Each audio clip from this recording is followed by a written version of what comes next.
আসাদ সরকারের পতনের পর সিরিয়ায় ইতিহাসের সবচেয়ে বড় হামলা চালিয়েছে ইসরায়েলের বিমান বাহিনী। ইসরায়েলের নিরাপত্তা সংশ্লিষ্ট সূত্রের বরাতে দেশটির সংবাদ মাধ্যম এই কথা জানিয়েছে।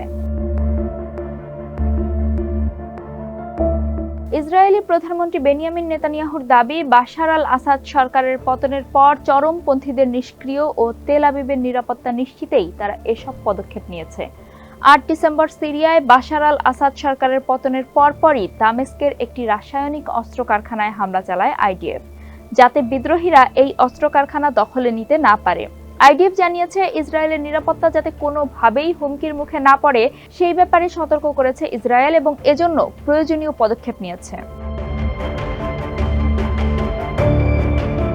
এসওএইচআর বলছে, গত ২ দিনে সিরিয়ায় শত শত হামলা চালিয়েছে ইসরায়েলি বিমানগুলো। এর মধ্যে একটি দামেস্কের একটি সাইট আছে, যেটি ইরানের বিজ্ঞানীরা রকেট উন্নয়নের কাজে ব্যবহার করত।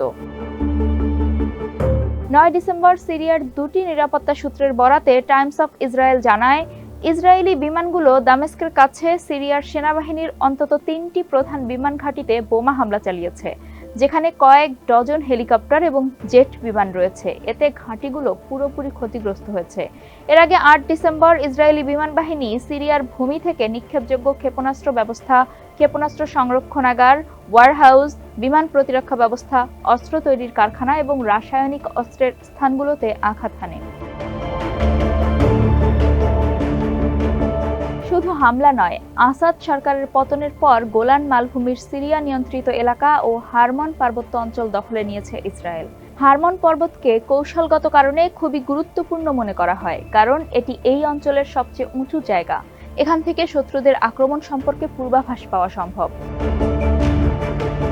আইডিএফ-এর এক বিবৃতিতে বলা হয়েছে, তারা ইসরায়েল এবং সিরিয়ার মধ্যে বাফার জোনে বাহিনী মোতায়েন করেছে, যার মধ্যে মাউন্ট হারমন এলাকাও রয়েছে।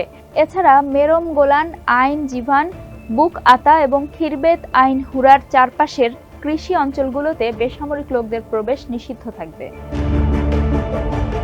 দামেস্কের প্রায় ৬০ কিলোমিটার দক্ষিণ পশ্চিমে একটি পাথুরে মালভূমি গোলান। ইসরায়েল ১৯৬৭ সালে সিরিয়ার সাথে ৬ দিনের যুদ্ধের সময় গোলান দখল করে এবং ১৯৮১ সালে একতরফাভাবে এটি নিজেদের সাথে সম্পৃক্ত করে নেয়।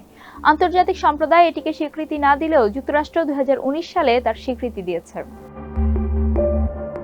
১৯৭৪ সালের একটি চুক্তির পর ইসরায়েল এই প্রথম সিরিয়ায় প্রবেশ করল। ৫০ বছর আগের ওই চুক্তি ইসরায়েল ও সিরিয়ার মধ্যে একটি যুদ্ধবিরতি প্রতিষ্ঠা করেছিল এবং উভয় দেশের মধ্যে একটি বাফার জোন বজায় রাখার শর্ত ছিল চুক্তিতে।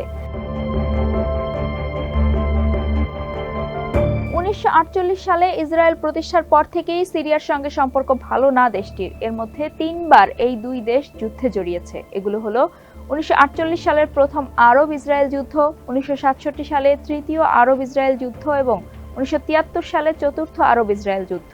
১৯৮২ সালের লেবাননের গৃহযুদ্ধেও একে অপরের পক্ষে লড়ে দেশ দুটি।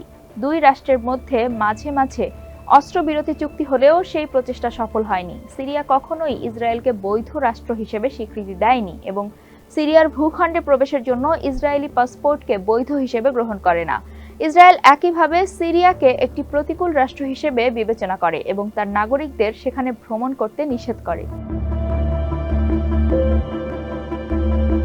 সিরিয়ার অধিকৃত গোলান মালভূমির কাছে ভূমি দখল করে ইসরায়েলের ক্রমাগত বিমান হামলার ঘটনায় নিন্দা জানিয়েছে কাতার, ইরাক ও সৌদি আরব। ৯ ডিসেম্বর কাতারের পররাষ্ট্রমন্ত্রী জানান, দোহা মনে করে সিরিয়াতে ইসরায়েলের হামলা দেশটির সার্বভৌমত্বের উপর আঘাত এবং আন্তর্জাতিক আইন লঙ্ঘনের শামিল। তিনি আরও বলেন, ইসরায়েলের এই ধরনের কর্মকাণ্ড এই অঞ্চলকে আরও সহিংসতার দিকে নিয়ে যাবে। সৌদি আরব এ ধরনের কর্মকাণ্ডের নিন্দা জানিয়ে বলেছে, ইসরায়েল ক্রমাগত আন্তর্জাতিক আইন লঙ্ঘন করে যাচ্ছে। এর ফলে সিরিয়ার নিরাপত্তা, স্থিতিশীলতা ও আঞ্চলিক অখণ্ডতা পুনরুদ্ধারের সুযোগকে দূরে ঠেলে দেওয়া হচ্ছে। বাগদাদও ইসরায়েলের এই কর্মকাণ্ডকে আন্তর্জাতিক আইন লঙ্ঘনের সঙ্গে তুলনা করে নিন্দা জানিয়েছে।